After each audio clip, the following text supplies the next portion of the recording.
Justice delayed is justice denied అని అంటారు. మాజీ ముఖ్యమంత్రి చంద్రబాబు నాయుడు విషయంలో ఇదే జరుగుతోందన్న భావన విస్తృతంగా వ్యాపించింది. న్యాయం ఆయనతో దాగుడు మూతలాడుతోంది. స్కిల్ కేసులో అరెస్ట్ కాబడిన చంద్రబాబు జైలుకు వెళ్లి 50 రోజులు పూర్తయింది. అయినా ఇటు మధ్యంతర బెయిల్, అటు క్వాష్ పిటిషన్ పై న్యాయస్థానాల నిర్ణయానికి అతి గతి కనిపించడం లేదు. ఆయన పెట్టుకున్న పిటిషన్ల విచారణలో అసాధారణ జాప్యం జరుగుతోంది.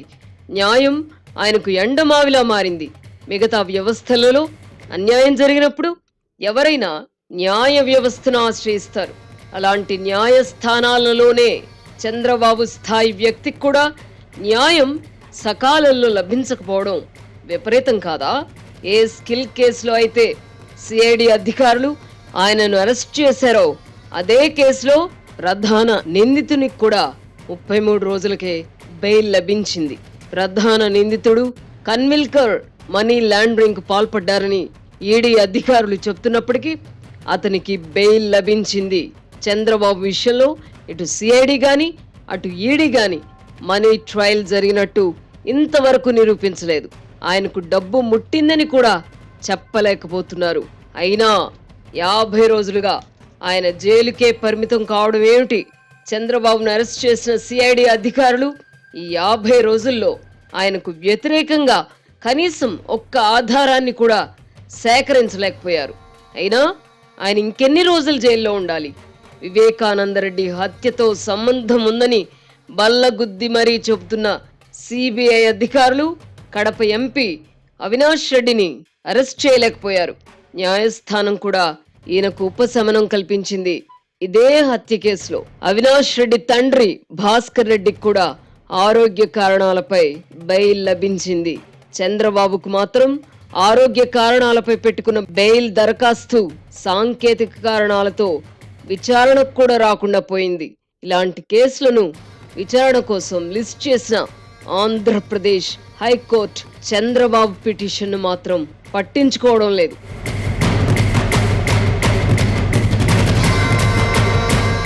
లిక్కర్ కేసులో 6 నెలల క్రితం అరెస్టు కాబడిన ఢిల్లీ ఉప ముఖ్యమంత్రి మనీష్ సిసోడియా బెయిల్ కోసం పెట్టుకున్న పిటిషన్ కూడా కోల్డ్ స్టోరేజ్ కు వెళ్ళింది. సిసోడియాపై దర్యాప్తు సంస్థలు మోపిన అభియోగాలు న్యాయ పరిశీలనలో 5 నిమిషాల పాటు కూడా నిలవబోవని సుప్రీంకోర్టు ధర్మాసనం వ్యాఖ్యానించినప్పటికీ ఆయనకు బెయిల్ మాత్రం మంజూరు కావడం లేదు.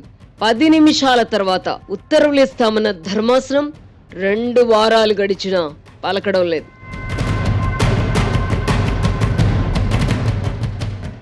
Shadnagar Microsoft data centre regional ring road దగ్గరగా resort, swimming pool, indoor outdoor games మరెన్నో సౌకర్యాలతో డిటిసిపి అప్రూవ్డ్ రెసిడెన్షియల్ వెంచర్ మన స్వర్గసీమ వారి సుకేతన. కోడికత్తి కేసులో కుట్రకోణం లేదని కేంద్ర దర్యాప్తు సంస్థ ఎన్ఐఏ స్పష్టం చేసింది. అయినా నిందితుడు శ్రీనివాస్ 5 ఏళ్లుగా జైల్లోనే మగ్గిపోతున్నారు. నేర నిరూపణ జరిగినా ఆయనకు అంతకాలం శిక్ష పడుతుందో లేదో తెలియదు. ఈ కేసులో దాడికి గురైన ప్రస్తుత ముఖ్యమంత్రి జగన్మోహన్ రెడ్డికి ఎన్ఐఏ దర్యాప్తు సహజంగానే సంతృప్తినివ్వలేదు. దీంతో ఈ కేసులో లోతైన విచారణ జరగాలంటూ జగన్మోహన్ రెడ్డి పెట్టుకున్న దరఖాస్తును వెంటనే విచారణకు స్వీకరించిన హైకోర్టు కింది కోర్టులో విచారణను 2 నెలల పాటు నిలిపివేస్తూ ఆదేశాలిచ్చింది. ఈ కేసులను పరిశీలిస్తే అవినాష్ రెడ్డికి, జగన్మోహన్ రెడ్డికి ఒక న్యాయం, చంద్రబాబు, మనీష్ సిసోడియా, శ్రీనివాస్ విషయంలో మరో న్యాయం కనిపించడం లేదా? చంద్రబాబు ముఖ్యమంత్రికి రాజకీయ ప్రత్యర్థి. సిసోడియా అధికారంలో ఉన్నప్పటికీ కేంద్ర పెద్దలకు రాజకీయ ప్రత్యర్థిగానే ఉన్నారు. అవినాష్ రెడ్డి, జగన్మోహన్ రెడ్డి మాత్రం కావలసిన వారయ్యారు. ఇందులో న్యాయం, అన్యాయం అనే పదాలకు తావు లేకుండా పోయింది. నేరం చేసిన వాళ్ళు మనవాళ్లైతే వారిని న్యాయస్థానాలు కూడా ఏమీ చేయలేవు అన్నది ప్రజల భావన.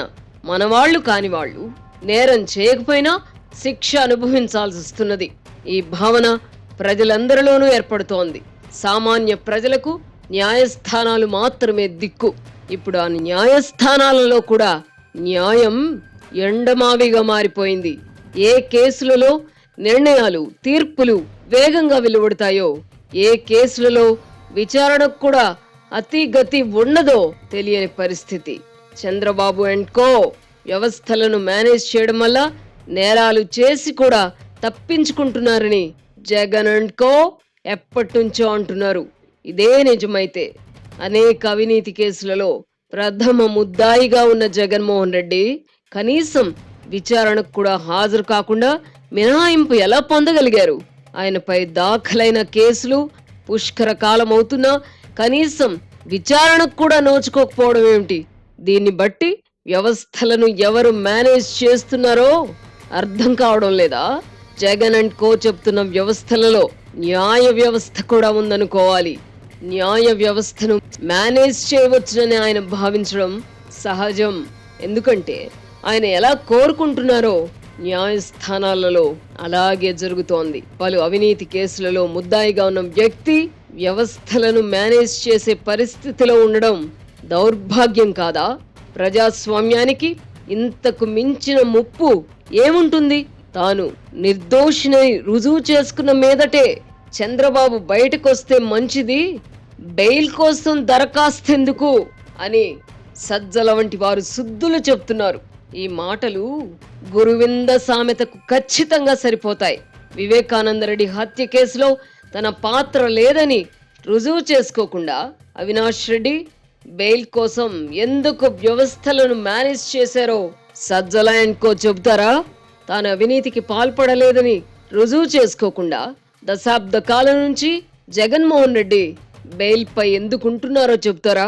అధికారంలో ఉంటే నీతి మాలిన వ్యాఖ్యలు చేయవచ్చునని సజ్జల అండ్ కో భావిస్తున్నట్టుంది.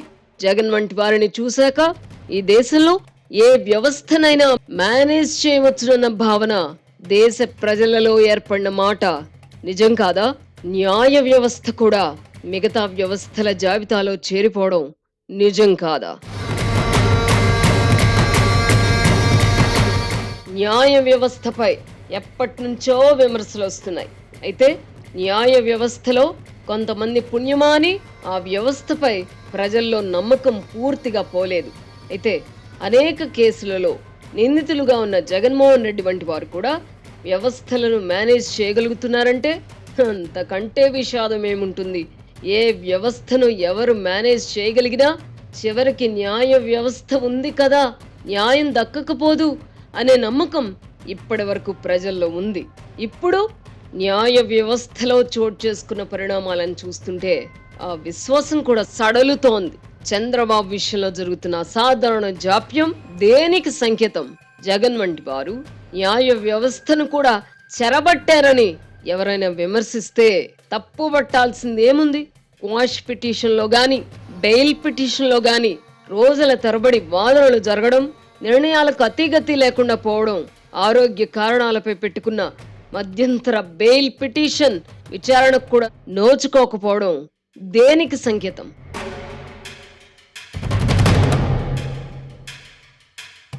అవినీతి ఆరోపణలున్న ప్రజాప్రతినిధుల కేసుల విచారణను ఏడాదిలోపు పూర్తి చేయాలని సుప్రీంకోర్టు స్వయంగా ప్రకటించిన జగన్ కేసులలో కనీసం విచారణ కూడా జరగకపోవడంలో ఆంతర్యం ఏమిటి? ఈ పరిస్థితికి ఎవరు బాధ్యులు? న్యాయ వ్యవస్థపై అత్యున్నత పదవులలో ఉన్న వారి ప్రభావం ఉంటుందన్న అభిప్రాయం న్యాయ వ్యవస్థలోనే ఉన్న విషయం వాస్తవం కాదా? ఈ దేశ ప్రధాని ఎన్నిక చల్లదని సంచలన తీర్పిచ్చిన న్యాయాధికారిని చూసాం. ఇప్పుడు అత్యున్నత స్థాయిలో ఉన్న వ్యక్తుల మనోభీష్టానికి అనుగుణంగా నడుచుకుంటున్న అత్యున్నత న్యాయ వ్యవస్థలోని వ్యక్తులను చూస్తున్నాం. ఈ కారణంగానే న్యాయమూర్తుల నియామక ప్రక్రియ వివాదాస్పదమవుతోంది. ఈ మహాపతనాన్ని చూసిన తర్వాత న్యాయ వ్యవస్థలో జవాబుదారీతనం ఉండాలన్న వాదనకు బలం చేకూరుతోంది. ఫలానా న్యాయాధికారి లేదా న్యాయమూర్తి తప్పు చేశారని తెలిసినా బహిరంగంగా విమర్శించకుండా ఒక సదుద్దేశంతోనే రక్షణ కల్పించారు. ఇప్పుడు ఈ రక్షణ కవచాన్ని న్యాయ వ్యవస్థ దుర్వినియోగం చేస్తోందన్న అభిప్రాయం వినిపిస్తోంది. పలు కేసులలో న్యాయాధికారులు, న్యాయమూర్తులు అడ్డగోలు తీర్పులు ఇవ్వడం బహిరంగ రహస్యమే. తప్పు చేసిన న్యాయాధికారులను అడపాదడపా శిక్షిస్తున్నారనుకున్నా న్యాయమూర్తులకు మాత్రం రాజ్యాంగపరమైన రక్షణ ఉంటోంది. ఎవరైనా న్యాయమూర్తి అవినీతికి పాల్పడినా అతడిని తొలగించాలంటే చాంతాడంత ప్రొసీజర్ ఉంటోంది. ఏ న్యాయమూర్తి ఏ న్యాయవాదికి సన్నిహితం అని చూసుకున్న మీదటే కక్షిదారులు సదరు న్యాయవాదుల వద్దకు వెళుతున్న విషయం నిజం కాదా? ఫలానా కోర్టులలో అనుకూల తీర్పు రావాలంటే ఫలానా న్యాయవాదిని సంప్రదించాలనుకోవడం బహిరంగ రహస్యం కాదా? న్యాయ వ్యవస్థలో బలహీనతలు ఎప్పటి నుంచో ఉన్నాయి. అయితే ఇప్పటిలా న్యాయ వ్యవస్థ మునుపెన్నడూ ఇంత బలహీనంగా వేలతనంతో లేదు. Shadnagar Microsoft data centre regional ring రోడ్డుకు దగ్గరగా resort, swimming pool, indoor outdoor games లాంటి ఎన్నో సౌకర్యాలతో మన స్వర్గసీమ వారి Suketana DTCP approved residential venture.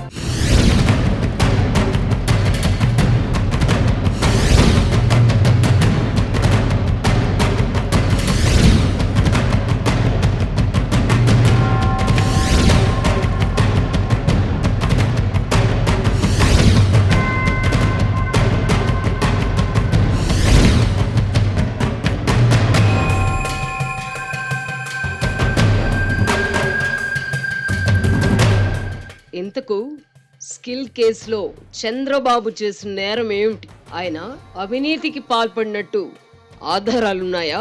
చంద్రబాబుకు కమిషన్లు ముట్టాయని సిఐడి అధికారులు గాని, ఫోరెన్సిక్ ఆడిట్లో గాని, ఈడీ అధికారుల విచారణలో గాని రుజువు చేయలేదు.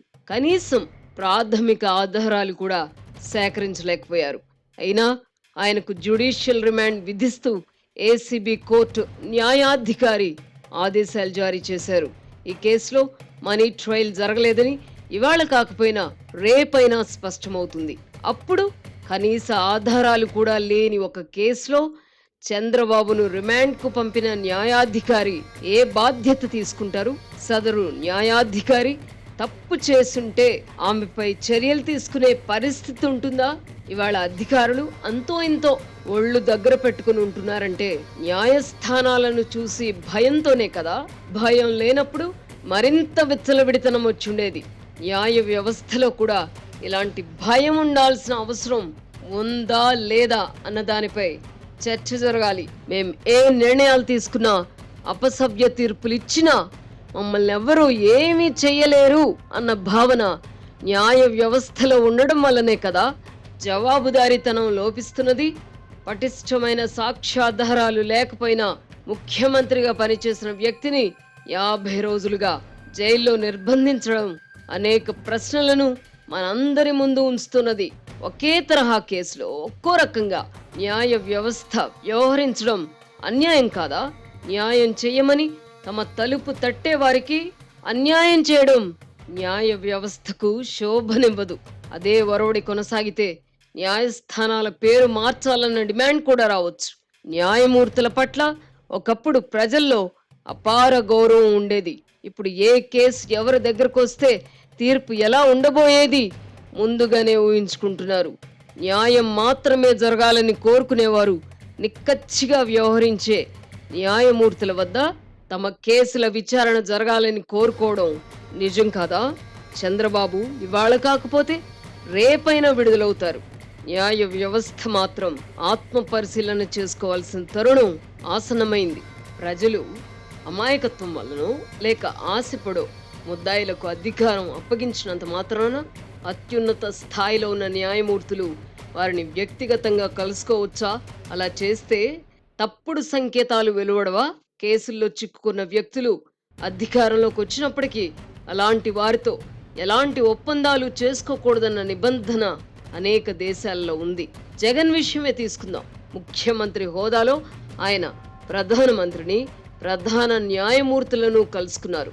దీని ప్రభావం కింది స్థాయి వ్యవస్థలపై ఉండదా? న్యాయమూర్తులకు నియామక ఉత్తర్వులు ఇచ్చే రాష్ట్రపతి సైతం ఈ దేశపు అత్యున్నత న్యాయస్థానం మెట్లెక్కాల్సిన పరిస్థితి ఏర్పడలేదా? అవినీతి కేసులో ఈ దేశ ప్రధాని సైతం కింది స్థాయి కోర్టులో విచారణకు హాజరు కాలేదా? ప్రధానమంత్రి కంటే బిజీగా ముఖ్యమంత్రి ఉంటారా? అలాంటప్పుడు కేసు విచారణకు హాజరు కాకుండా జగన్కు మినహాయింపు సబబా?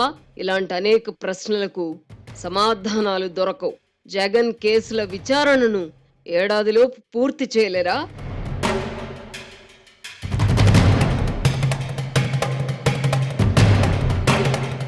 ఆయన ఇప్పుడు ముఖ్యమంత్రిగా ఉన్నారు. బెయిల్పై ఉన్న వ్యక్తి ముఖ్యమంత్రిగా ఉండడమే విచిత్రం. విదేశాలకు వెళ్లాలన్నా ఆయన కోర్టు అనుమతి పొందాలి. ఇది మన ప్రజాస్వామ్యానికి కాదు, ముఖ్యమంత్రిగా ఆయనను ఎన్నుకున్న ప్రజలకు కూడా అవమానం కాదా? అధికారంలో ఉన్న రాజకీయ నాయకులు తప్పులు చేస్తే సరిచేయడానికి న్యాయ వ్యవస్థ ఉంది. అలాంటి న్యాయ వ్యవస్థలో ఉన్నవారు అధికారంలో ఉన్న రాజకీయ నాయకుల అభిష్టానికి అనుగుణంగా నడుచుకుంటున్నారన్న భావన ఏర్పడినంత కాలం న్యాయ వ్యవస్థ ఔన్నత్యం మసకబారుతూనే ఉంటుంది.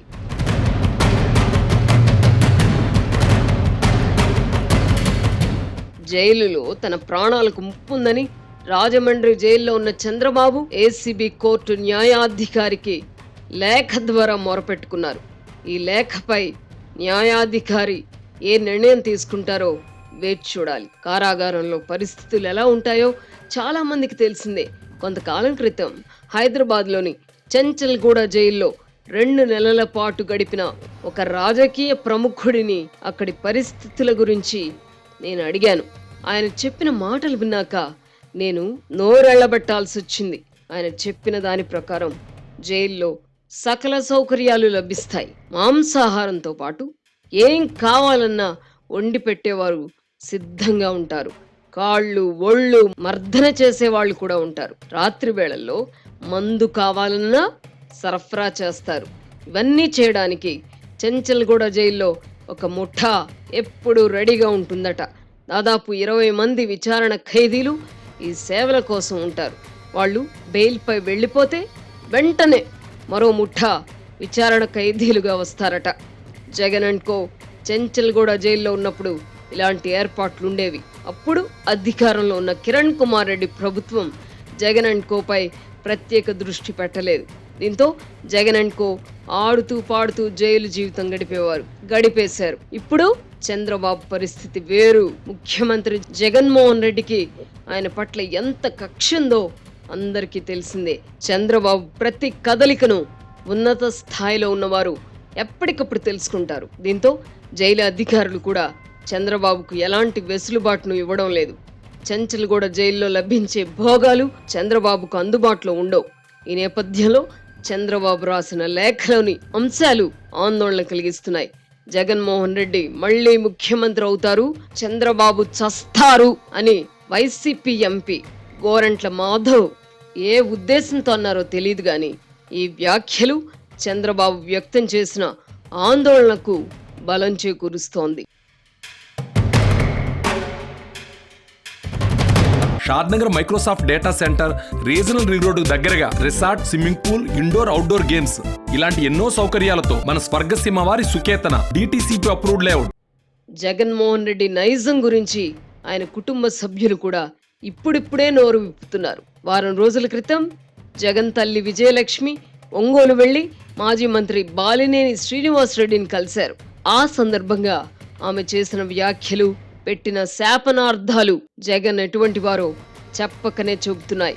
రక్తం పంచుకు పుట్టిన సోదరి షర్మిల ఆర్థిక కష్టాల్లో ఉన్నందున ఆస్తుల పంపకం చేయమని తాను కోరిన జగన్ నుంచి స్పందన లేదని ఆమె ఆవేదన వ్యక్తం చేశారు.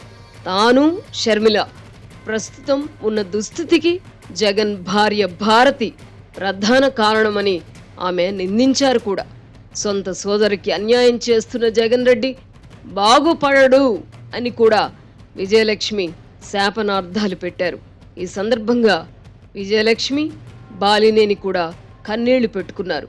కుటుంబ సభ్యులను ఇబ్బంది పెడుతున్న జగన్మోహన్ రెడ్డి రాజమహేంద్రవరం జైల్లో ఉన్న చంద్రబాబుని ఇబ్బంది పెట్టకుండా ఉంటారా? రాజకీయాలలో ఈ స్థాయి కక్షలు, కార్పణ్యాలను ఇప్పుడే చూస్తున్నాం.